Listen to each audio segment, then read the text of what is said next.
Lila wandered through the old part of town, her feet scuffing the cobblestones. She often came here to escape the noise of the city, finding comfort in the quiet streets and crumbling buildings. Today, something new caught her eye, a small shop tucked between two tall buildings. The sign above the door read, "The Memory Merchant," in faded gold letters. "I've never seen this place before," Lila murmured, stepping closer. The windows were dusty, but she could make out shelves lined with glass jars, each glowing faintly. Her curiosity got the better of her, and she pushed the door open. A bell chimed softly, and the scent of old books and lavender filled the air. Behind the counter stood an elderly man with sharp eyes and a knowing smile. "Welcome, my dear," he said, his voice warm. "What brings you to my little shop?" Lila hesitated. "I was just curious. What kind of shop is this?" He gestured to the jars. "This is a place where memories live. I sell them, trade them, even store them for safekeeping." Lila frowned. "Memories? How is that possible?" The man chuckled. "Ah, you are new to this world. Let me show you." He reached for a jar and held it up. Inside, a faint light swirled like liquid gold. "This is a memory of a summer day by the sea. If you open it, you'll feel the warmth of the sun, hear the waves, and even smell the salt in the air." Lila stared in disbelief. "That's impossible." "Not at all," he said, placing the jar back on the shelf. "Would you like to try one?" "I don't have any money," Lila admitted. The man smiled.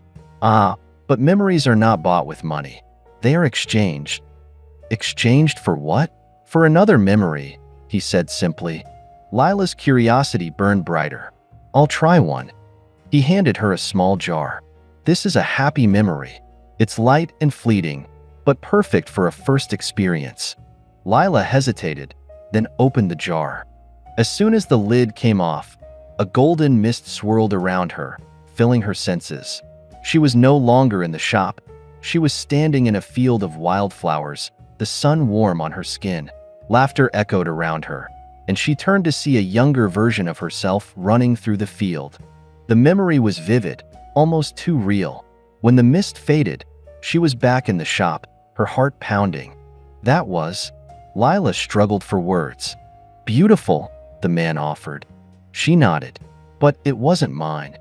"It is now," he said with a smile. Lila couldn't stop thinking about the shop. The memory she'd experienced felt so real, as if it had always been a part of her. The next day, she returned. The shopkeeper greeted her with the same warm smile. "Back so soon?" he asked. "There's something I want to understand," Lila said. "Where do these memories come from?" "They are collected," the man said. "Some are given willingly, others are left behind, forgotten." "Forgotten?" He nodded. "Many people discard memories they no longer want or cannot bear. I keep them safe here." Lila hesitated. Can you find a memory that I've lost?" The man's smile faded. "You've lost something important." She nodded. "It's a memory of my mother. I can't remember her laugh, her smile.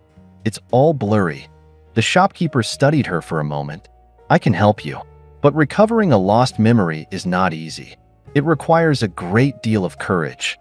"I'll do anything," Lila said. He motioned for her to follow him into a back room. There, shelves lined the walls, filled with jars of all sizes and colors.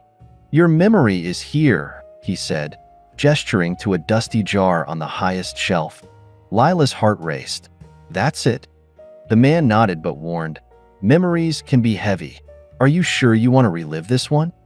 "Yes," Lila said without hesitation. The man handed her the jar. "When you open it, you must let it play out fully. Do not try to stop it, no matter how difficult it becomes." Lila opened the jar.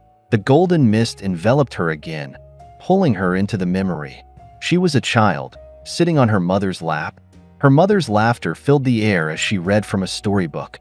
But the memory shifted. The laughter faded, replaced by silence. Lila was standing in a hospital room, holding her mother's hand.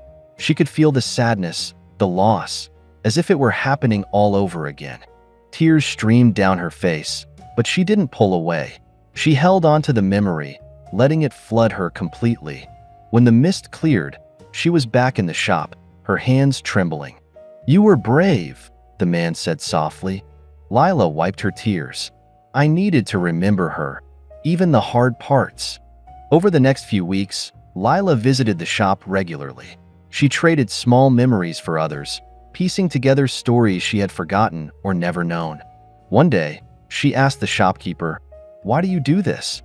Why keep these memories?" The man smiled. "Memories are fragile.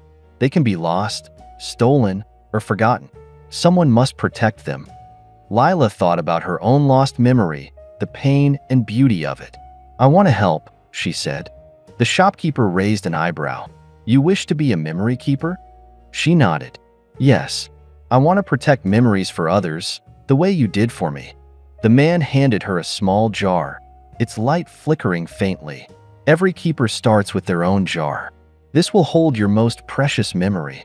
Lila held the jar close, feeling its warmth. "Thank you." Years later, the memory merchant was gone, and the shop was hers. Lila sat behind the counter, watching as a new customer stepped inside. "Welcome," she said with a knowing smile.